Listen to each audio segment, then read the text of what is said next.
Mi nombre es Félix Morales Montiel, para los que no me conocen, para los que me conocen también. La idea de hoy, les leo el resumen que les había enviado. La idea es que pensemos diferentes maneras de que la vida tenga sentido. A partir de la muerte de Dios y el advenimiento del posmodernismo, nuestra cultura perdió cualquier metanarrativa universalizante. Esto es lo que voy a desarrollar durante, no sé, una hora. Entonces, si no se entiende todo de una vez, no hay problema. De hecho, es la idea, porque si se entendiera todo de una vez, no tiene sentido que haga el desarrollo. Mejor dicho, para deshacernos de la pérdida, porque vieron que antes dije, nuestra cultura perdió cualquier metanarrativa utilizante. Entonces, lo quiero decir de otra manera, mejor, me parece. Para deshacernos de la pérdida, en nuestra cultura no hay una metanarrativa universalizante, sino otras posibilidades de valor, como el nihilismo, todo vale nada, y el mercantilismo, por la plata baila el mono. En vez de hacer un lamento nostálgico y juvenólico con el pasado, plantearemos que el psicoanálisis es un dispositivo para crear un objeto de valor particular. Voy a hacer un spoiler, el objeto de valor particular es el objeto A. No sé si esta... No pregunté, debí haber preguntado. El refrán de por la plata baila el mono se usa acá también. Sí, sí. Básicamente lo que quiere decir es... Más que nunca. Una persona puede hacer lo que sea por cierta cantidad de dinero. Y bueno, los temas que básicamente queremos plantear con esto son los temas del valor. Y pensar el valor en relación con el acto psicoanalítico. Digamos que mi hipótesis, y me parece que es una hipótesis que está desarrollada planteada en el programa de investigación científico de apertura, es que justamente una de las cosas que permite hacer un análisis es crear valor, crear un objeto de valor. Esto se hace como respuesta frente a una cultura nihilista, es decir, donde las cosas tienen un valor, porque se dice muy fácil que tiene que ver con un valor de dinero, un valor monetario, pero también quizás convenga pensar las consecuencias de que tenga un valor monetario, que es que, por ejemplo, uno se le puede poner un número que puede ser más o menos, ¿sí? O sea, puede ser o 5 pesos, o 6 pesos, o 4 pesos, y hay diferencias pequeñas ahí, pero obviamente si es de 5 a 50 es una diferencia más grande. Es decir, en ese sentido lo pudiéramos pensar más como una energética, si se pudiera pensar así, como un poquito más o un poquito menos, no saltos, por decirlo así, cualitativos.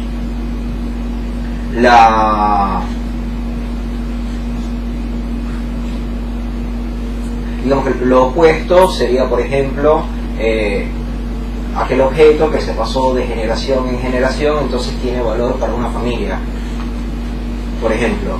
Y eso sería quizás un valor incalculable. Pero vemos que también más o menos con los temas del valor entramos en problemas, porque en realidad después tú puedes ir a alguien que empeñe cosas y se lo das y él te dice esto vale tanto.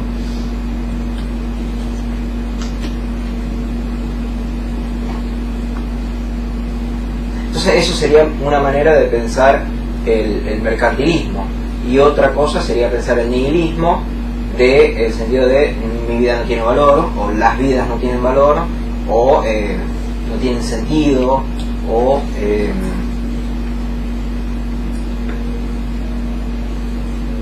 se ve mucho, especialmente en ciertas etapas de la vida, que etapas, no sé, evolutivas, digamos, que se constituyen como etapas evolutivas justamente por la pérdida de sentido. O sea, por ejemplo, en la adolescencia supuestamente hay una cuota de angustia, pero la cuota de angustia vemos que es porque no se sabe, digamos, estar en un mundo adulto. Y eso es una adolescencia que puede venir a los 13 años como puede venir a los 35 o 55, digamos. También la famosa crisis de mediana edad tiene que ver un poco con esto, de ahora no sé qué estoy haciendo. Ahora diría que hay una modalidad un poco más divertida de esto, que lo llaman el wanderlust, que es, digamos, el placer en el dar vueltas por el mundo, digamos. Sería eso una manera de, sin tener sentido, darle sentido a la vida. es decir, darle el sentido de que la vida solo tiene sentido a partir de que yo viaje por el mundo. Y en general la cultura nos otorga diferentes posibilidades para ir llenando, digamos, este vacío existencial, se pudiera decir. Acá vienen todas las maneras de pensar el ser padre, el ser madre, ser hombre, ser mujer, ser argentino, ser venezolano, ser latinoamericano, etc. Y obviamente la pregunta que quizás estén haciendo es, después de que tanto hemos hablado de que no hay ser, que le hemos machacado 80.000 veces, lo habrán escuchado muchísimas veces a partir de todas estas clases, donde entra entonces esto de darnos sentido a la vida, es decir, qué hacemos con nuestra existencia, por qué hacemos lo que hacemos, hacia dónde nos dirigimos. Porque hay una manera de pensar el psicoanálisis que es que justamente eso, como no hay ser, no hay sentido. Entonces no hay, digamos así, no hay sentido de la vida, no hay una razón, sino que bueno, todo es caos, todo es sin sentido, y sería una manera nihilista, cínica, de pensar el fin de análisis, es decir, de darse cuenta que de alguna manera u otra siempre vamos a estar jodidos. Creo que todo el tema de amigarse con el síntoma, de amigarse con lo más oscuro que uno tiene dentro de sí mismo, tiene que ver un poco con esta aceptación de la falta de sentido y la falta de dolor de la vida. En las películas de terror, hace un par de años se evidenció esto un poco. Hubo unas películas bastante interesantes donde se mostró esto. Voy a poner los nombres, no sé muy bien cuáles eran los nombres en castellano, pero en inglés teníamos It Follows, Babadook,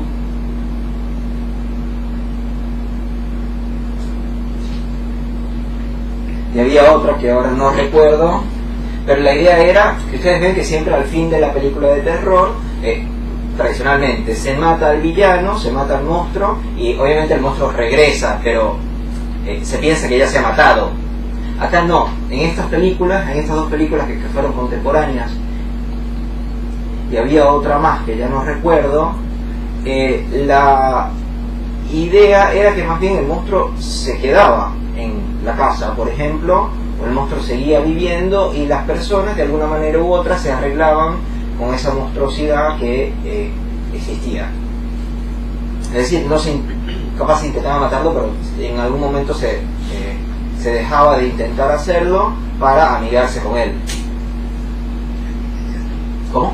Era mileriano. Sí, son películas milerianas. Y es interesante pensarlo por el cambio que esto hace, porque entonces no se trata, por ejemplo, de la erradicación del mal, ni de la reubicación del mal tampoco. Tiene que ver solo con que el mal existe y más bien hay una degradación de la persona que se enfrenta al mal, de tal manera que se adapta al mal.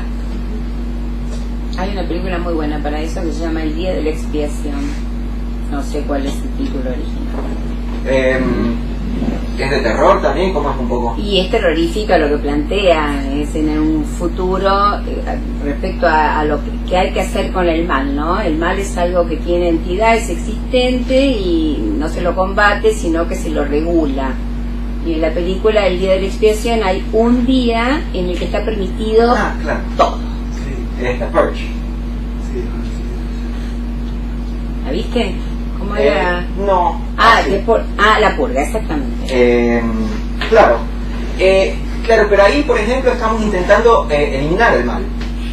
Estamos intentando purgar el mal, o lo malo. En realidad, para mí no se purga el mal, al contrario, digamos, uno se encuentra la manera para mí, de acotarlo, en vez de que el mal está y está en cada una de las personas, digamos, como algo innato. Todo el mundo tiene ganas de matar, todo el mundo, ¿no? Se supone, ahí la visión es que todo eso está regulado, ¿no? Y bueno, como es imposible la regulación, se define esto y esto es lo que supuestamente esa descarga que se hace anual hace que uno, después fue más o menos como funcionan los tratamientos de la droga, de la abstinencia. O sea, uno se abstiene todo un año y ese día se da con todo. Como el cheat meal, es el concepto de, por ejemplo, en el entrenamiento del cuerpo, digamos, contemporáneo, para no dejar de uno disfrutar de los placeres de la vida, como pueden ser las hamburguesas, una buena papa frita, una pizza. Hay uno de los días de la semana, del mes, de cada Algo 2 así, semanas, como donde loco. uno se permite comer lo que sea y los otros días son los que tiene que hacer dieta. Exacto.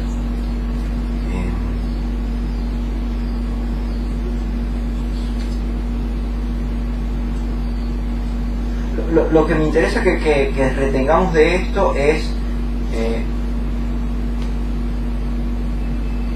la posibilidad de pensar qué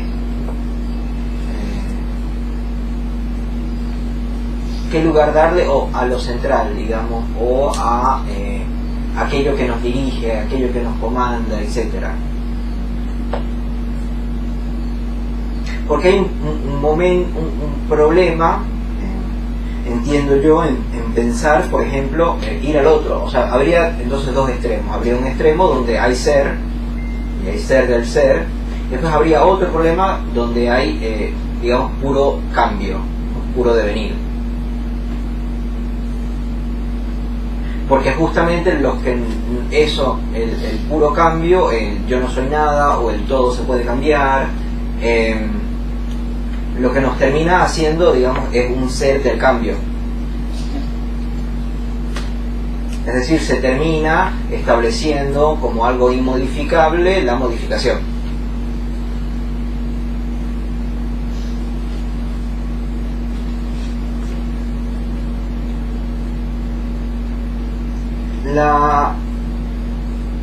Lo que yo les quiero plantear es que esto un poco entra a partir de la muerte de Dios.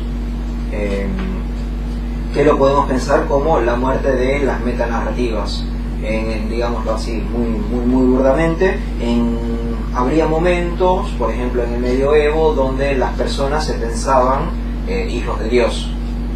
Entonces Dios era el que nos guiaba a todos a través de sus planes, de sus designios, y nosotros nos iba mucho mejor si intentábamos ir de acuerdo con Él, pero igual si no íbamos de acuerdo con Él, íbamos de acuerdo con Él, porque no había manera de salvarse de esa determinación.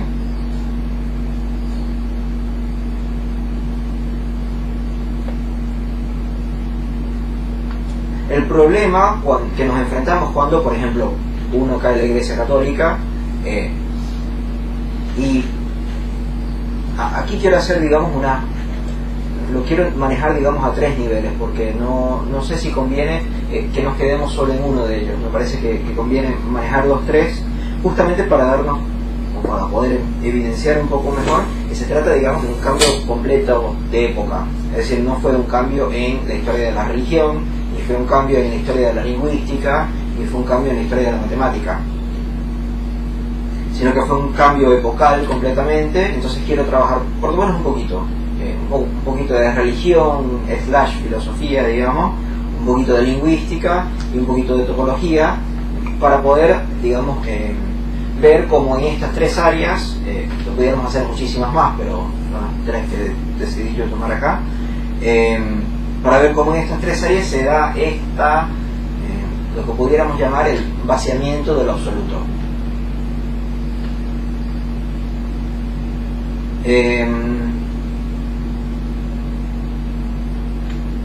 Este trabajo me parece que lo hizo Daniel Ricardo. Ahí puse el trabajo donde lo hizo, donde es una pregunta, el triunfo de la religión, que me parece que es un trabajo donde se ve esto bastante bien. Y el interlocutor que tengo para hoy es Mauro Vallejo, en Incidencias en el psicoanálisis de la obra de Michel Foucault. Está bastante bueno. Entonces de él voy a tomar un par de citas. No se los recomendé porque no es algo que voy a desarrollar demasiado, pero sí me sirvió como de interlocutor, de motor. Entonces capaz les interese. Sí, yo tengo una pregunta, porque es como que nosotros partimos de la premisa que Dios ha muerto, o que Dios no está más vigente. Y yo digo, ¿eso quién lo dice? O sea, a mí, yo siempre que lo escucho en un grupo de la intelectualidad. Lo escucho en un grupo de la intelectualidad, pero no es lo que veo en la calle. ¿Ves a Dios vivo en la calle? No, veo gente muy creyente en la calle. Lo que veo que no hay gente creyente por ahí es en determinada franja media intelectual, que por ahí antes entraban las generales de la ley y ahora está un poco corrida. Pero vos tratás, por ejemplo, con las clases altas y son súper atadas a la letra, al dogma, aunque después privadamente puedan hacer otras cosas. Tratás con las clases populares también. Entonces, yo no estoy tan segura de que Dios esté muerto. Por ahí estamos en un momento de mayor dualidad que nunca con esto del mercantilismo, que sí también es muy vigente y notorio, pero el otro no sé si realmente Dios está muerto. Es una buenísima pregunta. Claro, porque estoy dejando de decir algo, es lo que responde eso.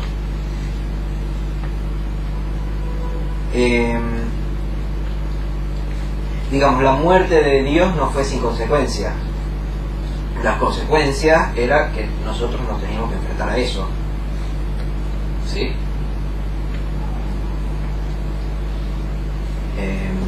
Déjame ver si Tal vez lo que murió fue el temor a Dios. no, tampoco. El miedo estaba muy presente. Deme un segundo. Acá en la página 50, Vallejo dice, lo voy a leer un poco. Lo que me interesa al principio es darle solamente el contexto. Así que nada, si escuchan como medio palabra para saber hacia dónde vamos, bien. Y después sí voy a hacer un poco más énfasis en el final, que es lo que sí me interesa. Tanto en Nietzsche como en Freud, por la vía de la imposibilidad de poner punto final a las interpretaciones y a la transferencia, es decir, en Freud se encuentra al final de su obra con la imposibilidad de análisis terminable o interminable, la roca viva, por la imposibilidad de ponerle punto final a las interpretaciones y a la transferencia, existiría la experiencia del carácter inacabable de la interpretación, próxima al descubrimiento de su punto cero y final, la experiencia de la locura. La interpretación sería infinita debido a que gracias a estos autores los signos ya no existen sino como interpretaciones ya construidas. Es decir, los signos no son momentos de detenimiento. En Freud esto es medio debatible, porque por ejemplo a Freud le hace signo la sexualidad, entonces él detiene las asociaciones cuando llega la sexualidad, ¿sí? Es decir, si vamos asociando, si yo fuera paciente de Freud, ¿verdad? Y llego y le cuento algo, entonces no sé, hablamos de algo y a eso, no sé, él, si me pide seguir asociando es porque no he encontrado el punto final, ¿sí? Y me dice asocia es porque ese no es el punto final, no es ese el signo. Si me dice que siga asociando es porque ese tampoco. Pero imagínenselo, ¿sí? Con su pipa diciendo, entonces ahora llegamos al núcleo de la sexualidad, ¿sí? Ahí para eso él sería un signo, ¿sí? Es un Freud caricaturesco. Entonces los signos ya no existen sino como interpretaciones construidas, justamente porque lo que yo pudiera presentar como un signo al principio no fuera un signo, sino que fuera una interpretación que se pudiera seguir interpretando. Entonces tenemos interpretación de la interpretación de la interpretación. No hay nada constituido de antemano, como lo fuera Dios, ¿sí? Y luego ofrecido a la interpretación, sino que todo es ya interpretación. Ese, digamos, sería lo característico de la muerte de Dios. Pero no queda ahí, porque si queda ahí nosotros decimos, bueno, pero hay cosas de las cuales la gente se engancha para decir, yo me fundamento desde acá. Es decir, yo hago esto porque para mí el amor de mi mujer es lo más importante del mundo, ¿sí? Y eso obviamente es un detenimiento de la asociación. No sé si a ustedes les ha pasado con los pacientes que están hablando y, digamos, todo siempre converge hacia el amor que le tiene a su mujer, hacia obtener más dinero, hacia ser alguien para su padre, etcétera. ¿Sí? ¿Me siguen? Que eso sería el Dios. que creo que se iba un poco tu pregunta, ¿no? Sigo. Mediante las obras de estos tres pensadores, está hablando de Nietzsche, Freud y Marx, Occidente se enfrenta a la experiencia del vaciamiento absoluto del signo, angustiante. Esto es lo importante, ¿sí? Que no había dicho antes y me llevaste a decir que el vaciamiento absoluto del signo no nos es indiferente. Es decir, nosotros tenemos que reaccionar frente a eso. Nosotros tenemos que reaccionar frente a la muerte de Dios. Occidente se enfrenta a la experiencia del vaciamiento absoluto del signo, angustiante, ya que todo signo no es sino una interpretación que reniega de su condición, que no se da por tal. Es decir, un signo es una interpretación. Porque un signo pudiéramos pensar que, digamos, es una cosa en sí, es la sexualidad en sí, que nosotros encontramos, entonces esa es la verdad, ese es el Dios. Pero acá lo que está planteando es que el signo en realidad es una interpretación que dice, no, yo no soy interpretación, ¿sí? Reniega de sí. Es una interpretación que dice, yo no soy interpretación, ¿sí? La sexualidad dice, esto no se puede seguir interpretando porque en la sexualidad es donde se da el detenimiento de las asociaciones, es lo que hace signo.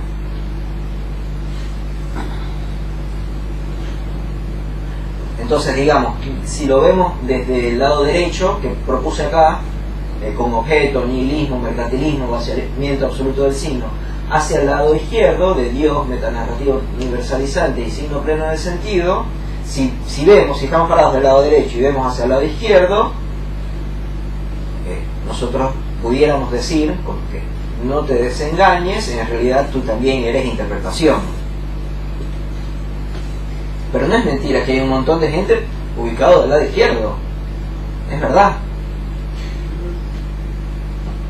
Suena esa frase de Nietzsche tan famosa que no hay hechos sin interpretaciones.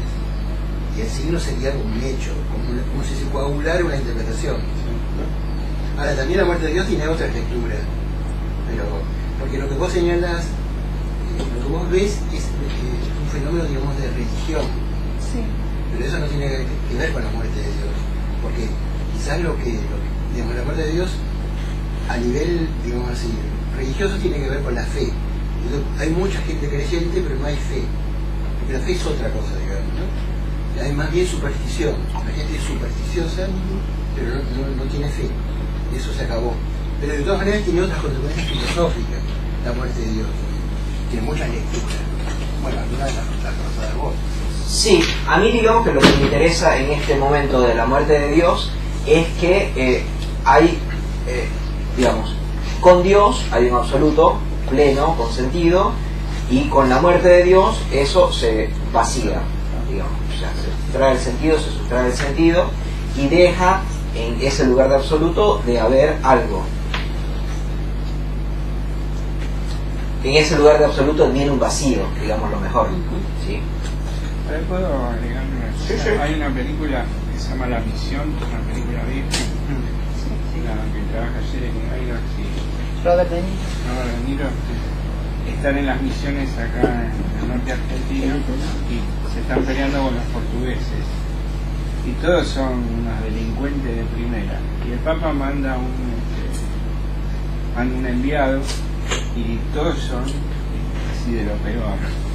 Y incluso el enviado es otro atorrante de Juan. Entonces, sin embargo, en un momento dado dice, bueno, me voy a retirar a meditar a ver qué me dice Dios respecto del diferendo que tienen entre portugués y español. Y todos se callan. O sea, había como una convención de que Dios le hablaba de alguna manera a ese tipo que es un ser jodido, pero lo que él dijera iba a ser aceptado. Yo creo que hoy en día, por más que el Papa diga así, tengo el celular de Dios, nadie le creería. En ese sentido, Dios perdió su presencia, cosa que en el siglo XVI, XVII, en el siglo XVI era una presencia real, ¿no? Ese Dios creo que se murió para todos, incluso para el Papa. Es un poco difícil pensarlo así, porque después en realidad tenemos, por ejemplo, lo que dijo Freud, o lo que dijo Lacan, no sé, lo que dijo un dirigente político, o lo que, en un caso, lo que dijo mi padre, ¿sí? O lo que dijo mi madre. Es verdad que, digamos, en ese sentido hay como una pluralización de dioses, que es lo que se llama, a mi juicio, mal llamado, la pluralización de los nombres del Padre. Entonces cada uno cree a algo diferente, le cree algo diferente.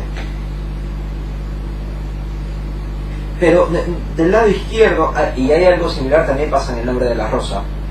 Yo he visto la película porque soy de esos. No he leído el libro, me parece que el libro es 30.000 veces mejor, pero en la película se ve. No es muy bueno. ¿Ah? No es muy bueno. ¿El libro? Sí, no es muy bueno. ¿No?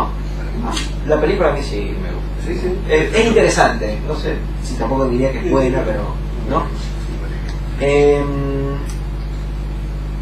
Entonces, a lo que voy, a lo que quiero que lleguemos con el pensamiento, digamos, de Dios, sí no es seguir los preceptos que dice aquellos que interpretan verdaderamente la Biblia, digamos, que sería más conductualmente lo que pasaba en ese momento, sino pensar, digamos, que hay alguien que habla la verdad, ¿sí? Y que habla la verdad sin estar, digamos, sometido a las leyes del habla, o sea, sin equivocar, es decir, sin decir otras cosas de lo que está verdaderamente diciendo. Porque lo que pasa frente a esta angustia que tenemos a partir de la muerte de Dios, justamente podemos, por ejemplo, poner el nihilismo o el mercantilismo, que lo podemos concebir como dos maneras de elegir otro Dios, ¿sí? O el Dios moneda. Otras caras de Dios, ¿sí? ¿Cómo? Otras caras de Dios, claro. Otros modos de presentación. El Dios moneda, el Dios vacío, es decir, el Dios nada. Sí, mejor nada que vacío. Sí, esa diferencia hoy no me voy a meter con ella, pero sí es verdad. Venir es nada, Sí. Es una diferencia que si tuviéramos más tiempo sería buenísima desarrollarla, pero no me voy a meter con ella hoy. Voy a utilizar vacío y nada indiferentemente, equivocadamente mal. Entonces esas serían dos maneras de pensarlo. Otra manera de pensarlo sería el amor al Padre, de la neurosis, ¿sí? Que es capaz lo que vemos, ¿sí? Es decir, el retorno, digamos, de Dios en el Padre,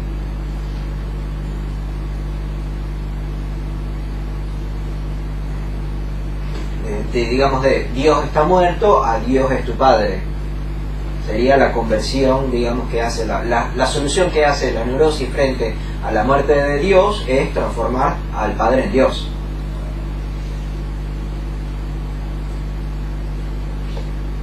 Y por eso, digamos, se ofrece a sí mismo mutilándose a manera de sacrificio para obtener el Dios del Padre, el amor de el Dios que es su Padre.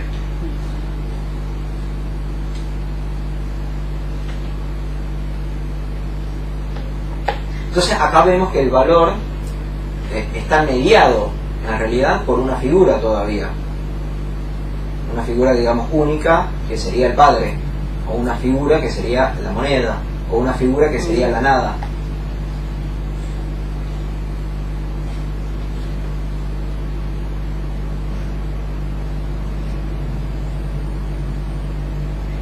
Y lo que me interesa es quizás poder pensar otra manera de encontrar qué es esto, digamos, que me causa, qué es esta, digamos, motivación que tengo, cómo se relacionan mis diferentes dichos. Porque al fin y al cabo nosotros, de nuevo, esto lo vemos en el análisis, digamos, así muy fenomenológicamente, donde se detienen las asociaciones. Pero no necesariamente tiene que ser así, sino que puede ser, por ejemplo, a qué es lo que le está dando vuelta todo el tiempo en el análisis, ¿sí? Lo digo para que no lo pensemos nada más desde un punto de vista filosófico, sino también clínico. Es decir, si vemos que todas las asociaciones de un paciente se dirigen hacia la relación que tiene con un amigo, vamos a ver qué pasa ahí con el amigo, ¿sí? Porque justamente estamos pensando, estamos haciendo la apuesta de que el amigo tiene valor. Este valor quiere decir, tiene importancia en la vida, en el caso que estamos intentando tejer.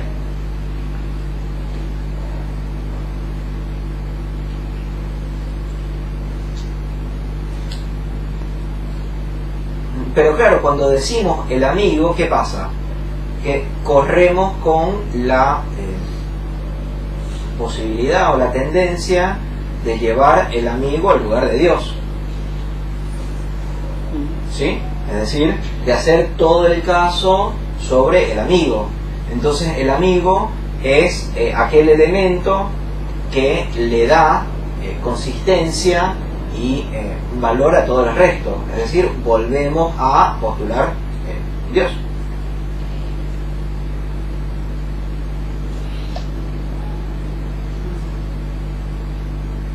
Entonces tenemos, por ejemplo, fases de análisis.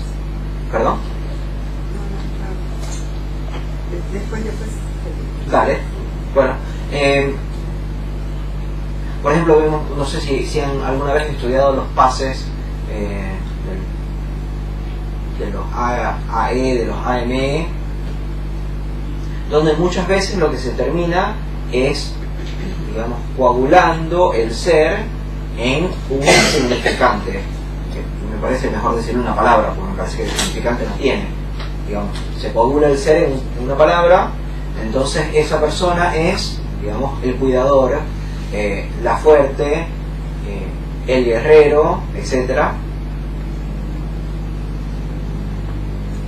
Pero hay un problema con eso, sí, que siguen justamente volviendo a elegir a Dios. Es decir, entonces ahora es el Dios guerrero, porque justamente el guerrero obtiene un sentido, digámoslo así, pleno, que es el que le otorga el ser a esa persona que se cree caso.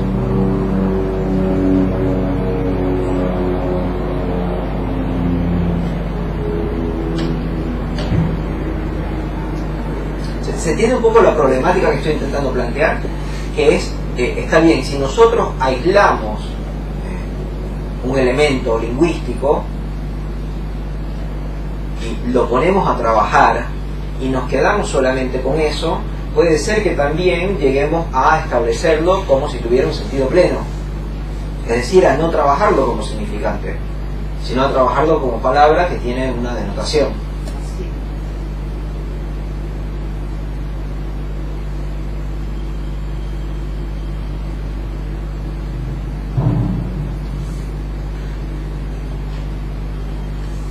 Pero ahora, ¿qué pasa si después de trabajar con el amigo, vemos que el amigo en realidad se relaciona con, toma el ejemplo más burdo, con el padre?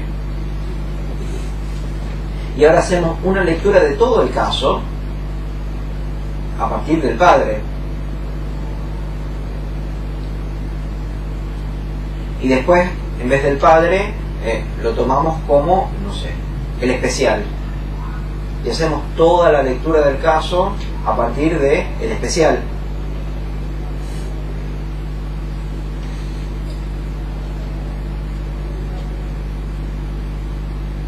Creo que de esto justamente se trata, porque así va perdiendo consistencia ese significante que estamos tomando como el principal del caso, ¿sí? Es decir, no lo estamos eligiendo como Dios, justamente porque estamos diciendo que hay un montón de ellos. Digamos que cualquiera puede serlo, pero no simultáneamente, sino que en un momento uno extrae y lee todo el caso a partir de el detective, aquel que siempre iba buscando pistas sobre cómo sus novias le estaban siendo infiel.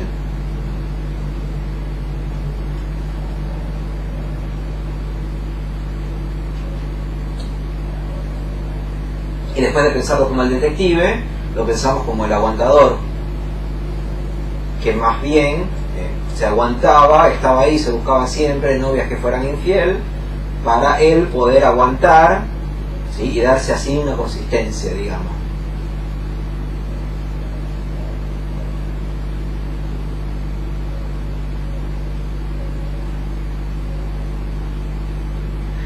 y no sé si habrán, digamos, esto lo que hace es, digamos, mostrar el caso con otra luz, abrir, digamos, le da una, ¿cómo se llaman estas luces que usan en el teatro para mostrar a Los un... reflectores. Claro, o sea, le muestra, La o luz sea, puntual. claro, la luz puntual se llama así, el spotlight. Con ese tacho, ellos se llaman tachos. ¿Tachos? Se llaman tachos, son unos tachos de Una linterna Pero gigante. es Una luz dirigida, digamos, para Claro. focalizar algo. Se focaliza algo, pero lo interesante es que al focalizar ese algo, digamos que es como un cristal que hace reflexión sobre diferentes otros elementos del caso, Sí. y así se ilumina el caso de una manera particular, porque obviamente no es lo mismo iluminar un caso a partir del detective que se va buscando por ahí pistas, al aguantador que más bien se lamenta sobre la imposibilidad de él conseguir una novia que no. Ujú. Pero ahí no estarías operando en el piso de abajo solamente, en el grafo del deseo. O sea, de hacerlo rebotar ese 1, ese 2, ese 1, ese 2. Está bien, lo sacaste del 1 de A, pero lo llevaste al piso inferior y ahí te quedaste. No, porque justamente con lo que estamos trabajando es con aquel significante que te permite darle sentido a toda la otra batería. ¿Sí? No sé si eso te...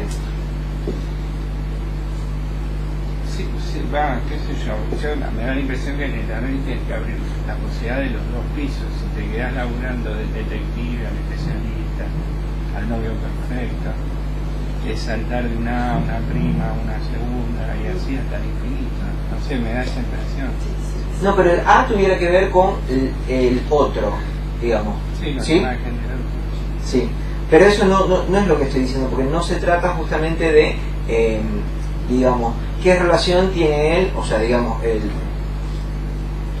detective para el crimen, para, no sé, el que hace el crimen, ¿sí? Ni el aguantador para el sádico. Sino que se trata de ver cómo estos diferentes... todos estos diferentes elementos se van jugando uno con el otro, pero no de manera dual, sino como uno, al agarrarlo, digamos, extraerlo del lugar de todos los otros significantes y vaciarlo de sentido, puede ayudar a iluminar todos los otros. Y ahí no estamos en una relación dual, sino que estamos en una relación, digámoslo, covariante. sí, ninguna de esas está mal, está bien, es de campo y es de covariante, pero lo que quiero decir es que es ese uno, chistecito, es ese uno el que le da sentido a los otros. un significante solo, no significa nada. Sí, por eso están los otros. ¿Sí? O sea, no es que un significante solo le va a significar algo, sino que va a él, digamos,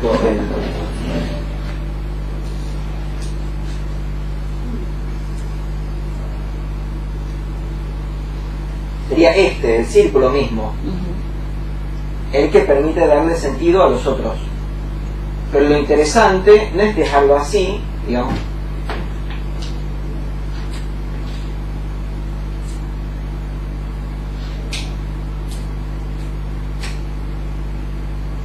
sino que lo interesante es que después, claro, y esto no se va a ver bien, pero tengo que buscar un poquito más bonita manera de dibujarlo.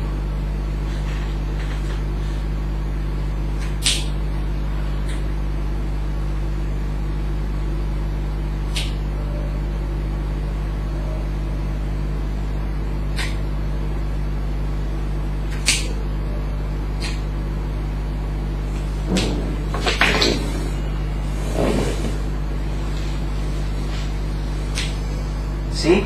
No sería que el uno tiene sentido en sí, sino que establece una manera de relacionar de los otros. Pero tenemos que recordar que en realidad cada uno de ellos no es, sino que es la relación de todos nosotros. Entonces, al tomar uno de ellos, se establece, por diferencialidad, en realidad, que son todos los otros. Pero si escogemos otro, se establece otra cosa. Es decir, no es lo mismo tener, como tenemos en la izquierda, rojo y negro, que tener negro y azul.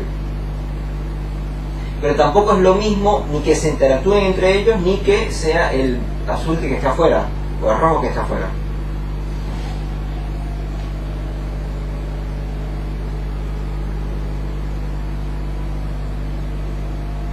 No digo que aquí falte un paso más. Lo que sí quiero decir es que es un paso intermedio necesario.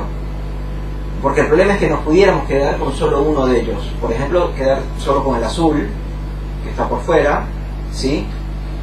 Y decir, este caso se trata de un pobre, ¿sí? Que toda su vida, la manera que ha encontrado de anclarse en el mundo es ser pobre.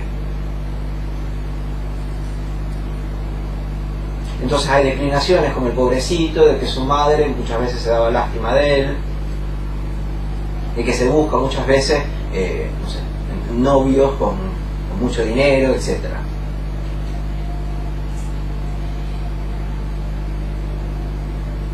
Que no tenga nada que ver con el dinero que efectivamente tiene, va de por sí. Pero lo que me interesa recalcar es que el caso, si lo vamos, bueno, por lo menos lo que yo considero psicoanálisis, si lo vamos a considerar psicoanalíticamente, tampoco se puede quedar en el pobre, ni en el macho, ni en la guerrera, ni en el fácil, ¿sí? Ni el amigo, etc. Pero esto venía a cuento del tema del nihilismo y de la búsqueda del sentido. Sí. Bueno, gracias. Porque lo que quiero remarcar es la manera de que esto encuentra diferentes maneras de dar valor, ¿sí? Es decir, al momento de extraer uno, establecemos un valor, que es el valor de los que están adentro.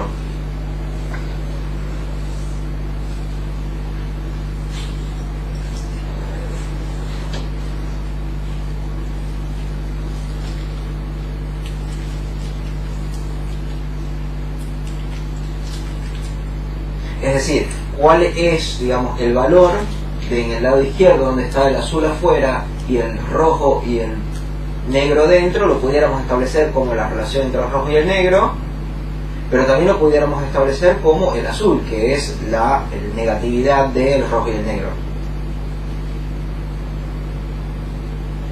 Es decir, que se pierde el carácter de absoluto de un valor, no hay un valor absoluto. Sería eso también implicado en la muerte de Dios. Sí. Entonces pero uno puede caer ahí que todos valemos igual. Sí. Que no hay valor. Claro. ¿Cómo salimos de eso? Claro, porque esa es la segunda vuelta que tenemos que hacer.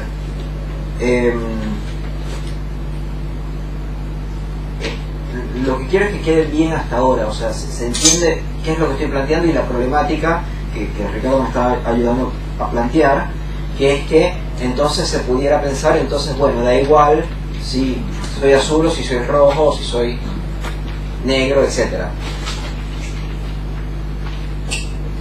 Que sería de alguna manera u otra la manera de pensar yo puedo ser aquello que yo quiera ser,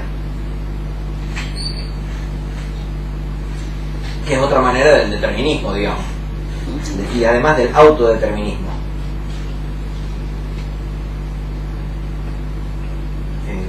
No sé si tienen preguntas hasta acá, más allá de cómo sigue, o sea, cómo sigue lo vamos a ir desarrollando, pero si hay preguntas con el planteo hasta acá.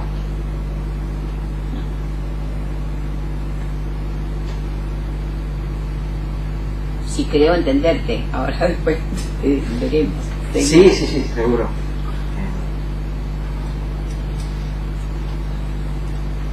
tenía una pregunta, Félix, de Eric Figueroa. Dice, en ese sentido, ¿cómo podría pensarse la transferencia más allá de la relación dual? Ok. No voy a hablar demasiado al respecto porque me parece que nos va a desviar. Sin embargo, me parece que la transferencia es una condición de que podamos llegar a este punto, porque es un punto donde estamos trabajando sobre los significantes, donde no se trata de personas.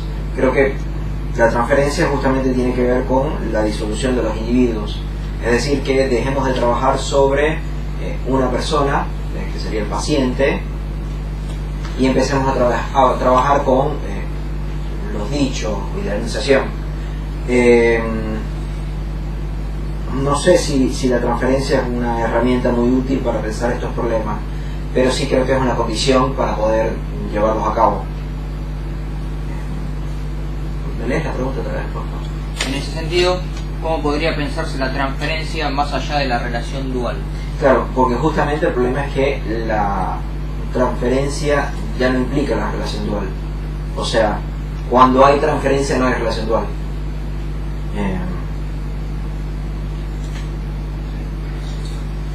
Pero no me Bueno, puedo entonces entender. no te estoy entendiendo. Sí. O sea, si dejamos de lado la transferencia, la experiencia analítica, qué sé yo, lo que vos estás proponiendo es cómo encontrarle un sentido a la vida por fuera del psicoanálisis. Eso está diciendo. No, justamente dijo que la transferencia era una necesaria, o sea, era un Sí. paso necesario para esto. ¿Sí? No lo estoy dejando por fuera. Lo que estoy diciendo es que no me parece una herramienta útil para atacar estos problemas. Es decir, es necesario. ¿Cómo? No, también, entonces te estaba siguiendo por otro lado. Sí, dale, sí. No, pero decime el lado que estaba siguiendo, es No, como... no. O sea, yo creo que ahí falta, ahí estamos en una dimensión metonímica, falta la metafórica y el espacio del deseo y del fantasma. Estamos determinante. completamente de acuerdo. A eso vamos. Pero, ¿qué tiene que ver eso con la transferencia? Bueno, eso es posible en transferencia, por lo menos según Alfredo. Sí, por supuesto. No, igual lo que para mí no era claro era la pregunta de la transferencia, qué pasaba en este sentido, no sé cuál es el sentido para la persona que pregunta, al decir que la transferencia en este sentido, cómo pensarla si no es una relación dual, porque ahí me perdió a mí, me parece que por eso no podemos seguir Claro. con el... A ver, lo que pasa es que para que esto se dé, tenemos que poder pensar, porque ven que acá no estoy hablando de personas. ni siquiera. Por eso entiendo lo que vos le explicaste, me pareció claro. Sí. Que esto fuera de la transferencia, no. Y no hay relación dual, también lo entendí así, porque no estamos hablando de un individuo o de un analista, no estamos hablando de una relación intersubjetiva. No. Entonces, No. en eso creo entenderte. No entendía la pregunta de la compañera.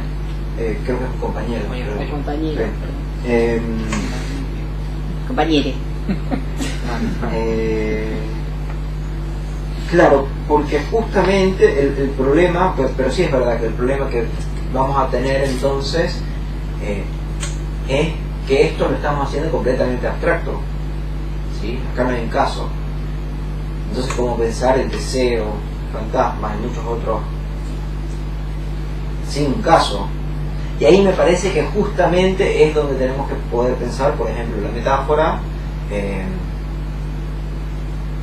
el deseo y la construcción del objeto A. ¿Sí? Ahí necesitamos entonces otro paso. Pero ese paso no se llega sin haber dado esta vuelta antes, es lo que quería un poco ilustrar. ¿Sí? Porque lo que me interesa es, digamos, mostrar, digamos, procedimiento, si se pudiera llamar así, sin obviamente caer en si el paciente te dice esto, tú tienes que decir esto otro, pero sí, digamos, una ruta de vía, un mapa. Y me parece que esto es un momento anterior necesario. En realidad, antes de este momento, del que estoy hablando ahora, está el momento de la transferencia. Y antes de eso está lo individuo. Puede ser.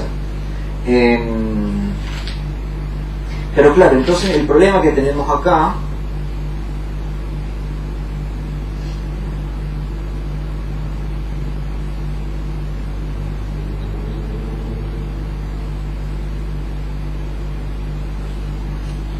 acá Mauro Vallejo está hablando de lo empírico y lo trascendental.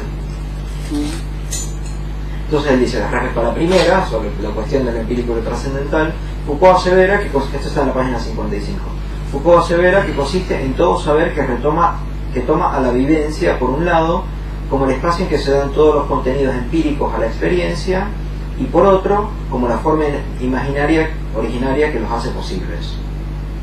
Nuestra pregunta es si esta figura, con la tensión que mantiene a los dos opuestos, no vale para impugnar cualquier planteamiento pretendidamente estructural que quisiera hacer de la estructura el fundamento del fenómeno a la vez que el fenómeno de su ordenamiento. Voy otra vez porque esto es en realidad lo que me importa, ¿sí? La pregunta es, nos tuviéramos que preguntar si no vale para impugnar cualquier pensamiento pretendidamente estructural, ¿sí? Un pensamiento que diga de sí mismo, yo soy estructural, que quisiera hacer de la estructura el fundamento del fenómeno a la vez que el fenómeno en su ordenamiento. Es decir, que no haya caso, digamos, que no haya particularidad, que solo haya estructura, que solo haya relaciones, que solo haya lógica, etcétera, ¿sí? Otra manera que lo dice, no estoy muy seguro bueno, la cita es de Humberto Eco, pero les digo de qué libro, así que no es muy útil, es la página 384. Pero él lo cita acá, dice, el estructuralismo ontológico, que es la manera que él intenta plantear esto, es decir, que sea pura estructura, todo, que solo, digamos así, que la estructura sirva tanto para, como dice acá, el fundamento del fenómeno a la vez que el fenómeno en su ordenamiento. El estructuralismo ontológico, desde el momento que concibe el lenguaje como la presencia de una fuerza que actúa a espaldas del hombre, una cadena de significantes que se imponen por medio de sus propias leyes probabilísticas, me parece que es está diciendo increíblemente el inconsciente y el otro, lo digo otra vez, el otro con mayúscula.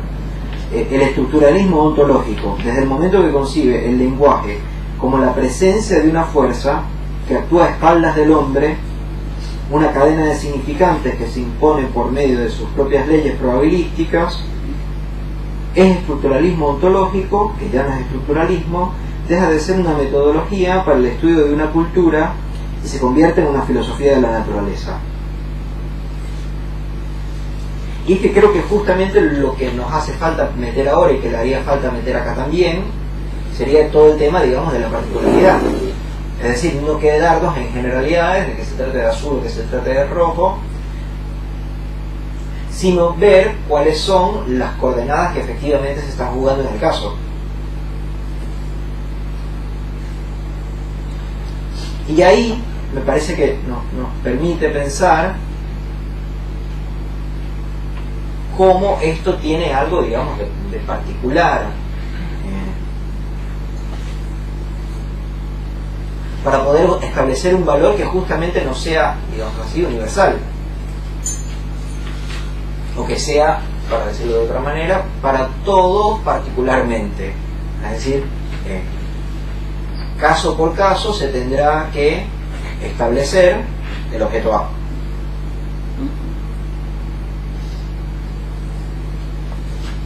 Que para recordar esto un poco también de la metáfora y el deseo, conviene recordar cómo causa del deseo, ¿sí? Es decir, ¿qué es aquello que está dando vueltas? Digámoslo más, ¿qué es aquello alrededor de lo que yo estoy dando vueltas sin poder conseguir?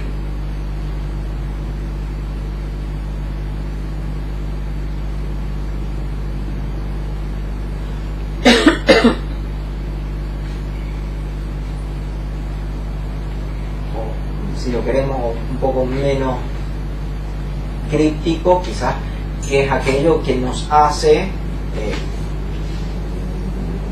incompletos y buscar algo. Porque justamente la contracara es: mi vida no tiene sentido, ¿sí? Entonces más bien sería la manera de buscarle un sentido a la vida.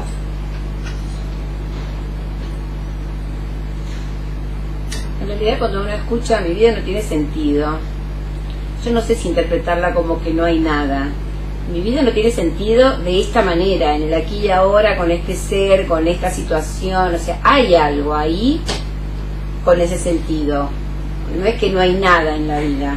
No sé si me entendés el planteo. Cuando el paciente te dice mi vida no tiene sentido, no creo que la vida en sí no tenga sentido. Me parece que falta completar esa frase.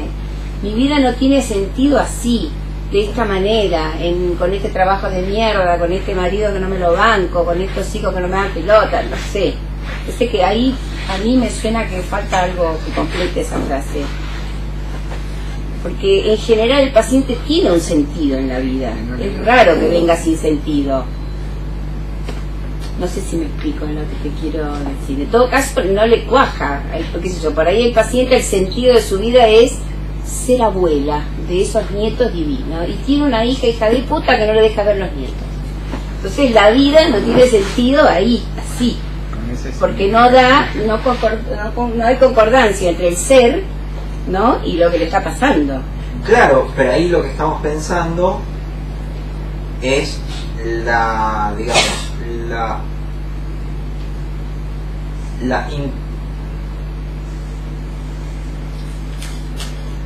que justamente lo que tiene el sentido, y que digámoslo así es dueño del sentido, es más bien la hija, que la está privando a ella, digámoslo así, en términos lacanianos, la está castrando porque justamente no le permite ser abuela.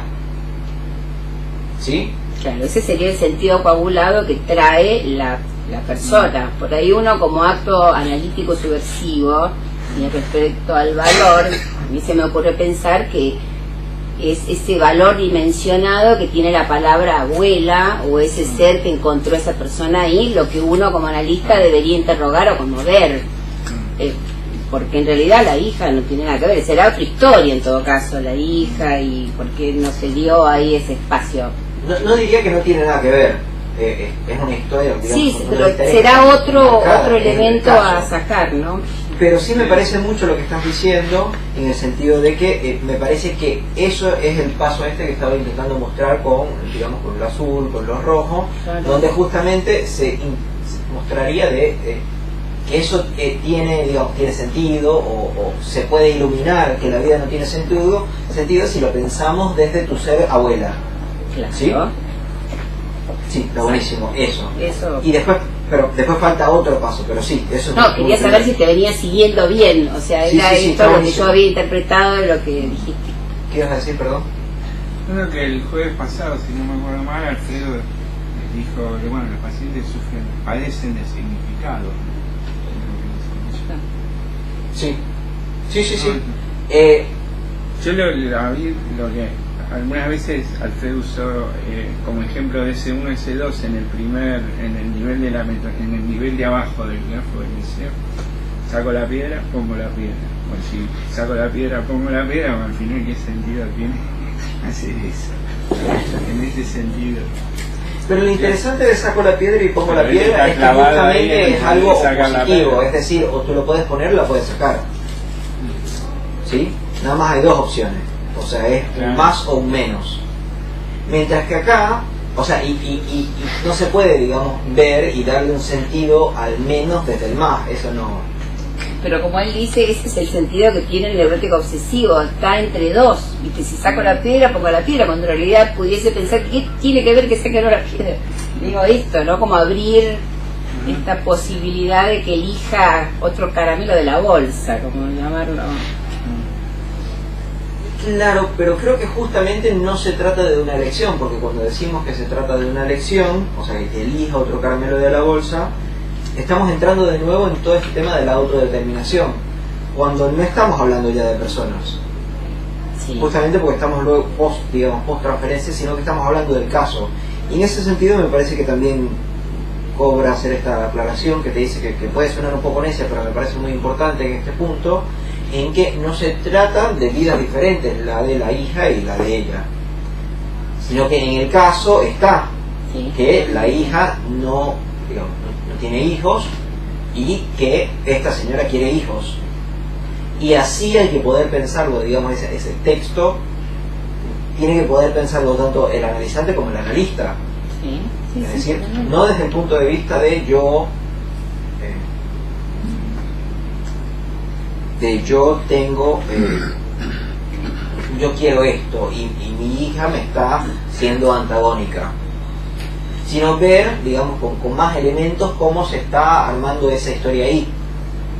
Porque puede ser que no sea que la hija le está negando los hijos, sino que por un problema que hubo mucho tiempo, entonces en verdad, digamos, es culpa de, ¿sí? Conviene pensar que no se trata de dos individuales diferentes, sino que se trata de un caso que se está llevando a cabo, que tiene una narrativa, y que esa narrativa justamente puede cambiar a partir de los diferentes elementos que se tomen. Pero lo interesante, lo interesante es que estos elementos no son elementos cualquiera, ¿sí? Porque hasta ahora hemos estado hablando, digamos, muy abstractamente, sino que son los elementos tomados de un caso. Y eso justamente es lo que nos permite decir que no se trata de una estructura, digamos así, que no se trata de una estructura vacía, de una estructura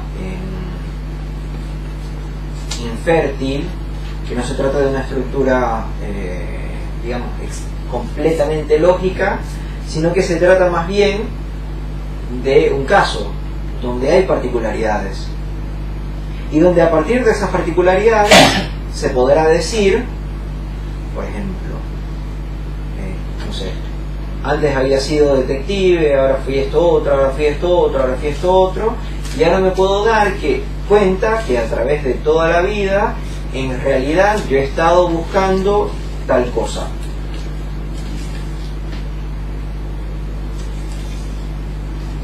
Yo toda mi vida me he sacrificado para poder ser tal cosa. Y que eso tenga el valor de hallazgo que habíamos dicho anteriormente con el sujeto. ¿Sí? Lo interesante es que en realidad ese valor de hallazgo que le otorga, digamos, este brillo de verdad,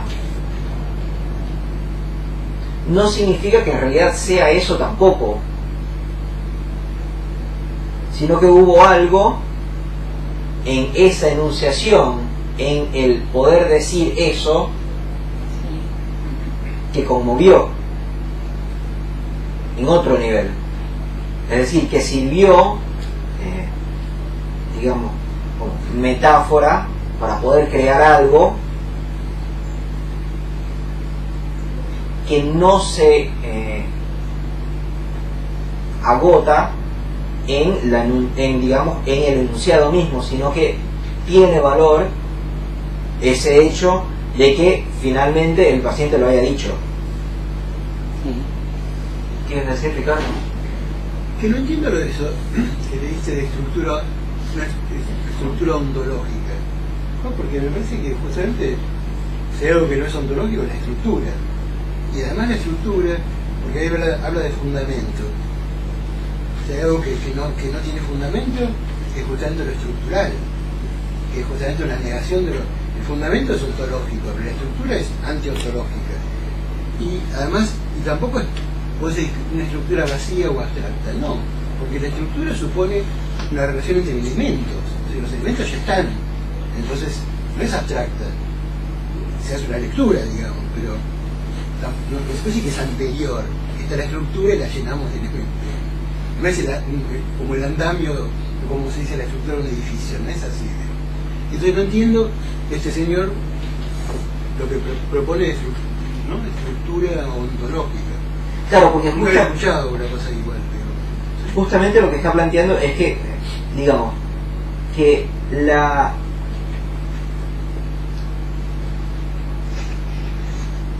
que esto más bien sirve para impugnar cualquier planteamiento pretendidamente estructural que se plantee así, o sea, que plantee la estructura como ontología, ¿sí?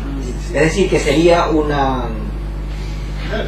paradójico, no sé si sería la mejor palabra. ¿Cómo? Un hierro de madera. Claro, el poder pensar que la estructura, digamos así, vacía, fuera el ser, que no se trata justamente de solamente las relaciones, sino que también tenemos que tomar en cuenta los elementos que están ahí, digamos. ¿Sí?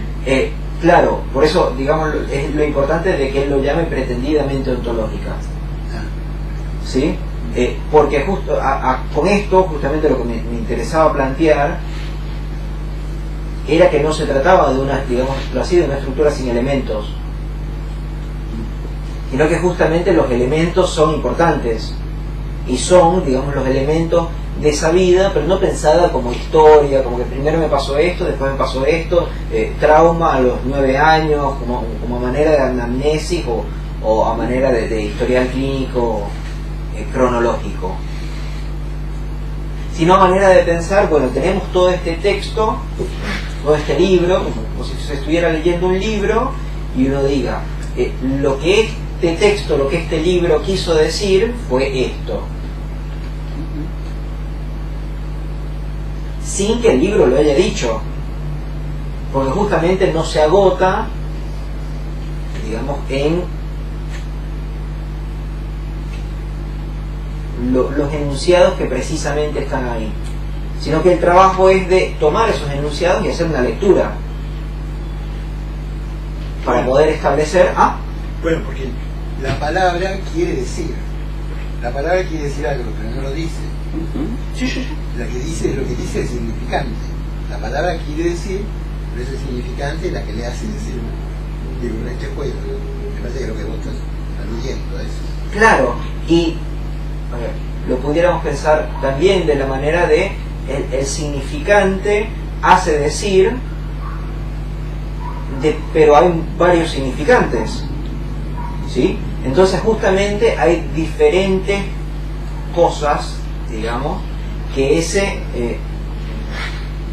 texto quiere decir, y la idea es poder agruparlos no bajo otro significante, porque eso nos daría lo mismo, sino poder crear un objeto que de alguna manera u otra encalce o presente, construya, inscriba aquello diferente que eso quiere decir.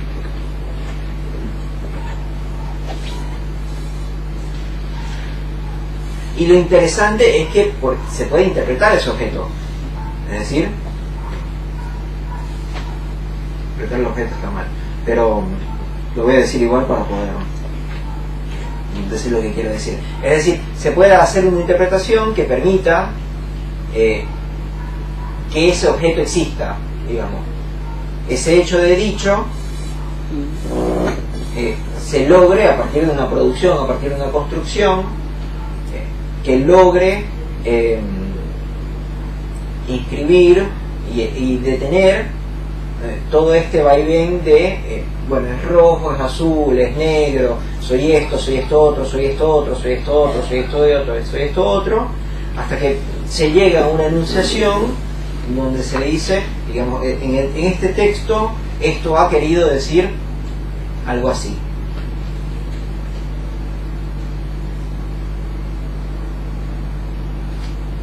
Pero lo interesante es que justamente no se trata, si bien se trata de una enunciación, no se trata exactamente de lo que ahí se está enunciando, o digámoslo así, se trata de lo que se enuncia más allá del enunciado,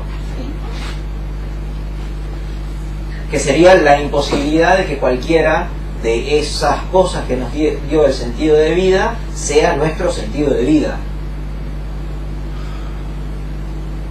para poder no volver a caer en este Dios, que sería el decir yo soy el payaso.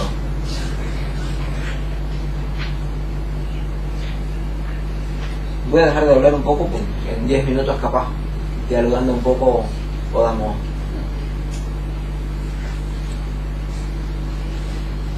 Estaba pensando en estos dos espacios que pusiste, ¿no? Si en lo que sería un análisis se podía ir del lugar de la verdad, del Dios absoluto, con el que llega un paciente, ¿no? Con su dicho, yo soy tal cosa, pongámosle el ejemplo, yo soy la abuela, y eso la frustra de una manera tremenda.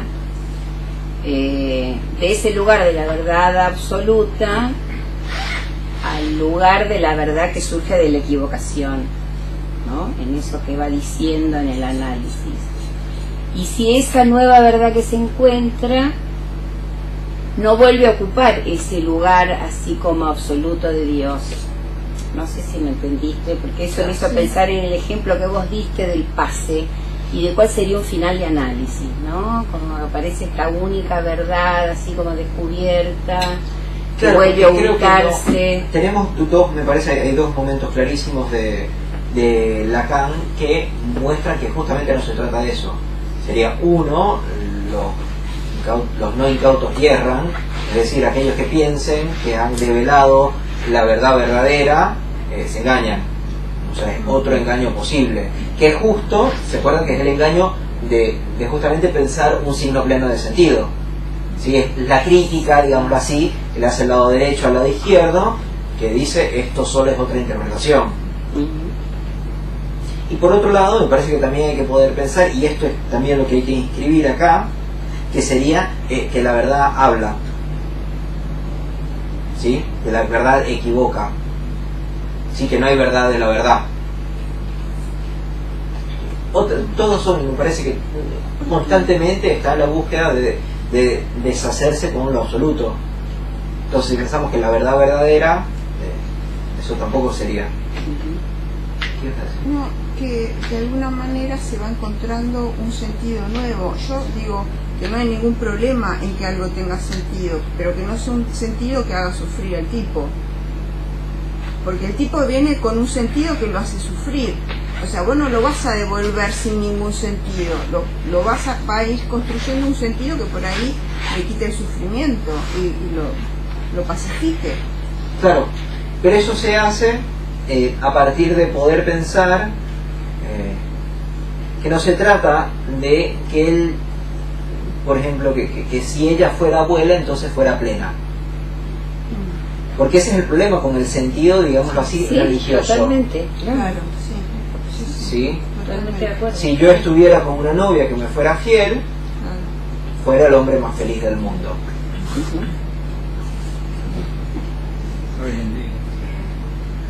Pero eso pasa por, digamos, ponerme yo como carente de sentido y poner otra cosa como absoluta de sentido.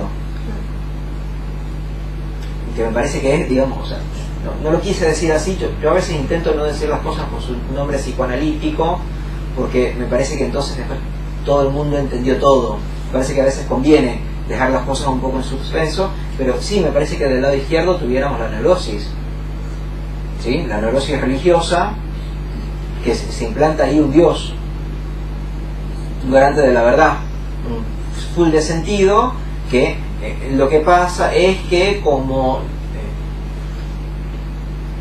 Dios a mí no me hizo alto, entonces nunca voy a ser feliz.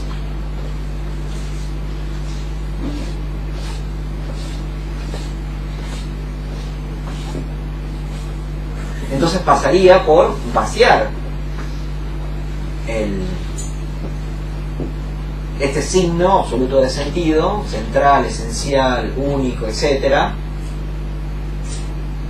vaciarlo para poder ahí ver que incluso no es que se trata de una palabra o de otra palabra o de otra palabra, sino que se trata de que no hay ninguna palabra que sea ahí la verdadera. ¿Cuántas veces tiene que pasar eso? No sé, no es calculable, digamos, ¿sí? Pero creo que la apuesta de, por lo menos de Lacan, de que un análisis sea terminable, de que haya un fin de análisis posible, tiene que ver justamente con la construcción del objeto A, con la inscripción del objeto A, que hace que justamente, digamos, o sea, revela que la verdad habla. Pero quizás sería contradictorio con esto que estás diciendo, de pensarlo como algún sentido. me parece que hay que pensarlo como objeto causa. Digo, no hay que pensar tanto el sentido, el ser es el sentido, sino como causa en todo caso. Digo, ¿no? Un objeto que causa, porque en última instancia el objeto A, ¿qué es? ¿No? Digo, es dar vuelta alrededor, ¿no? Lo que causa ese movimiento. Es que relación tengo yo con eso, ¿no? Sería eso, si no caes en una metonimia infinita de pasar del detective, el payaso, el novio perfecto, ¿no? Sí, elegir un sentido, ¿no? Lo que decías, como vos. No elegir un sentido. Sí, no. Estoy de acuerdo contigo. No. Estoy tratando de pensar qué dije que se puede interpretar así para ver si lo puedo decir mejor. Pero estoy de acuerdo con que no se trata de, digamos, de elegir un sentido. Me parece que no es muy posible eso. Sino de hacer una interpretación que permita, digamos, abstraer o revelar o inscribir que justamente ninguno de esos sentidos, digámoslo así, bien lacanianamente, ninguno de esos sentidos es la causa.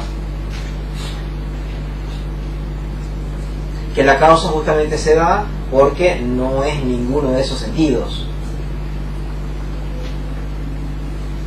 ni ningún otro. O sea, no se trata de que hay algo perdido en la causa, que es algo que, bueno, no me dio el tiempo de desarrollar, pero que no se trata de que haya algo perdido en este cambio de la muerte de Dios, que entonces nunca vamos a recuperar porque Dios no va a volver a erigirse, que es la maniobra neurótica, el buscar, el intentar establecer a Dios otra vez, o que Dios viva otra vez. Que no se trata de eso, sino que se trata de más bien poner ahí un vacío donde estaba ese Dios, no de volver a poner otra cosa ahí. Y ahí es importante la diferencia entre ese vacío del objeto A, sí, ahí sí, digo, con respecto a la nada. No poner una nada, porque la nada la pone el nihilismo. Sí, ¿no? claro. Y no sé si les ha pasado, pero me han llegado varios pacientes en esa posición más nihilista, digamos que después de un análisis, me parece que ahí no hubo análisis, pero pues como yo defino análisis, entonces no es. Pero bueno, después de un pretendido análisis llega con una posición nihilista y justamente se trata de ver cómo se le puede llegar a otorgar valor a eso, a ese texto, digamos. O sea, cómo hacer que este texto diga algo, porque justamente el nihilismo viene cuando el texto no dice nada. O cuando el texto dice nada. Sí, creo que ya no le quiero quitar más tiempo a Diego. Tenemos 2 minutos por si alguien más quiere hacer otro comentario. Yo me quedo pensando en el nihilismo como proceso o en el nihilismo como fin, ¿no? En esto pienso en Nietzsche, por ejemplo, cuando él habla, así habló Zaratustra, de las transformaciones del espíritu y plantea el nihilismo como proceso en el sentido de, a ese sentido pleno, Dios, podríamos decir, derribarlo. Ahí habría un nihilismo como proceso de erradicar un sentido pleno. Y después él propone construir nuevos valores, digamos, ¿no? Por eso, viste que dice del camello al león y del león al niño. El niño como un movimiento inicial, dice un recomenzar. Nada, eso, como el nihilismo, si lo pensamos como un fin en sí mismo, donde no hay nada, puede ser entendido así. Ahora el nihilismo como proceso para derribar un valor pleno, un sentido pleno que dé la posibilidad a otra cosa, digamos, ¿no? Claro, como lo dices, sí. Me parece que Lacan sería nietzscheano. No sé si Lacan es nietzscheano, claro. Pero como lo dices, claro. Sí. Pero es decir, justamente lo que estábamos comentando era cómo el psicoanálisis se puede entender del nihilismo como fin. Claro. ¿Sí? Claro. Es decir, que nada tiene sentido, que estamos en puro caos, bla. Claro. mi vida no tiene sentido, yo qué hago aquí, etc. Claro. Pero creo que justamente la maniobra del psicoanalista es eso que estabas diciendo de vaciar el sentido absoluto. Claro. Que en ese nihilismo, digamos, de procedimiento, en ese nihilismo de procedimiento me parece que podemos ubicar el significante, que justamente es la herramienta que nosotros tenemos. Claro. Tal cual. Y que conviene incluso aplicar el significante, digamos así, o sea, ese no es eso, aplicarlo sobre sí mismo. Claro. No es eso, justamente para que pueda cobrar un valor. Claro. Tal cual. Bueno, listo, gracias.